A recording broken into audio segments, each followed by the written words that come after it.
எல்லாருக்கும் வணக்கம். இன்று பதவியேற்ற பின்பு சுகாதார அமைச்சரை நான் நேரிலே சந்தித்து மன்னார் வைத்தியசாலையிலே தாயும் குழந்தையும் இறந்த விடயம் சம்பந்தமாக உடனடியாக நடவடிக்கை எடுக்க வேண்டும் என்ற கோரிக்கையை முன்வைத்தேன். அந்த வகையிலே நேற்றைய தினம் ஒரு குழுவை அனுப்பியிருப்பதாகவும் அது இன்றைக்கு தனக்கு ரிப்போர்ட் தருவதாகவும் சொல்லியிருந்தார்.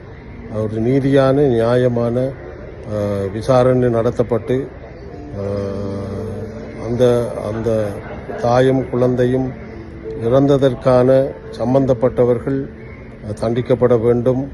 ஒரு நீதியான நியாயமான தீர்வை பெற்று நீங்கள் செய்ய வேண்டும் என்று நாங்கள் கோரிக்கை விடுத்திருக்கின்ற நேரத்தில் அமைச்சர் அவர்கள் உறுதியளித்திருக்கிறார். நிச்சயமாக விசாரணையின் பின்பு தான் உடனடியாக நடவடிக்கை எடுத்து நீதியான நியாயமான தீர்வை பெற்றுத்தருவதாக உறுதியளித்திருக்கிறார். நன்றி.